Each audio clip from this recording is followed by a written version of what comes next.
I didn't even know we were going in this direction. I end every talk that I do. I've never done it on a podcast, but I've done every talk that I do in person. I end with a poem, and I'll say the poem in just a moment. I can't believe I'm even getting asked to do this. So Kevin, you just made my whole day by asking me that when you said poem, because I don't usually get that asked on a podcast. I've done some other podcasts, never got that question, but I'll end with the poem. And I think it's very, very poignant to what we talk about here.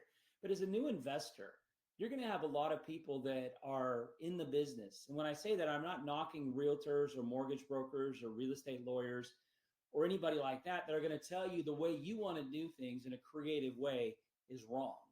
And just realize that when if you go up to a realtor and you ask them about wholesaling properties or lease optioning properties, this is the best advice I was probably ever given, was that when somebody that's a realtor or mortgage broker or been in the business a long time says, oh, no, you can't do that, you should be very happy. You should be smiling so big you get a banana sideways. That's how big you should be smiling. And why is that? Because if you talk to a realtor and you ask about wholesale and lease option and they poo-poo and say, oh, that's not a good thing to do, remember, they're telling every other person that asked them that same question. So what they're doing, and not even knowing they're doing, is they are eliminating any competition you have to do that business. Because the few, the proud of us that do things in a different way, that do things in a very creative way, allows all of us that do this to not have a ton of competition, because the average Joe, the average person out there is not going to do it that way. So some will, some won't. So move on. I heard that a long time ago. So that would be my best advice. And I'm going to end with this poem. I can't even believe I get the opportunity to do this. This poem was actually read at my dad's funeral. My dad was a dive bomber pilot in World War II. And so I don't think I've ever put this on video. So Kevin, I'm going to need this recording big time. And so my dad was a dive bomber pilot in World War II. And he had gone to 2 years of university, about a year and a half when Pearl Harbor got bombed. And so in December or January of the next year, right after Pearl Harbor got bombed, he quit college and he enlisted in the United States Navy. And I don't know that I would ever have the guts to do that, because he would have never been drafted. I mean, never been drafted. Because once you had a couple of years of university, they were drafting all the 18-year-olds. They didn't need the people that are already in university. But he quit what he was doing, became a World War II vet. He was a Navy officer, and he was a dive bomber pilot, actually. And so looking back, he was one of my heroes. He taught me everything that he could, but obviously I wanted to do more than what he did in life. But if I could be 1/10 of the man that my dad was, I'm going to be all right. So plain and simple, if I could do that, that would be amazing.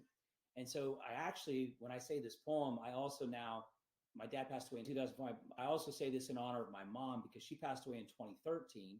And she was told at the age of 25, she should never have kids. I'm so glad that my mom does not listen to doctors, or else I would never be here.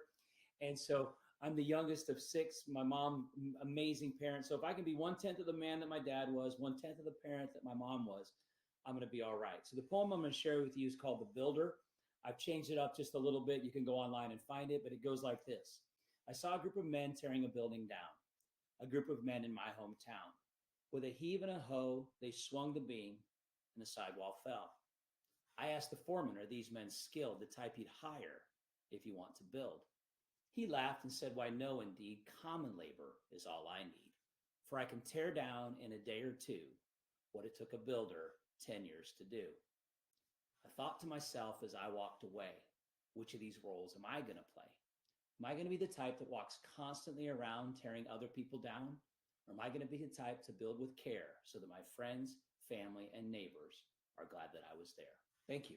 I actually heard Lou Holtz recite it all the way back in 1980, and I spent decades, I think, trying to find it. I ended up finding it somewhere, but I literally got a VHS tape of Lou Holtz doing this presentation, and I ended up memorizing it for never knowing if I'd ever use it. Now I use it every time I talk in front of, whether it's 12 people or 5,000 people, I use it to end every presentation. I've never used it online. This is literally the first time I think I've ever done it in a recorded session. So I thank you for that.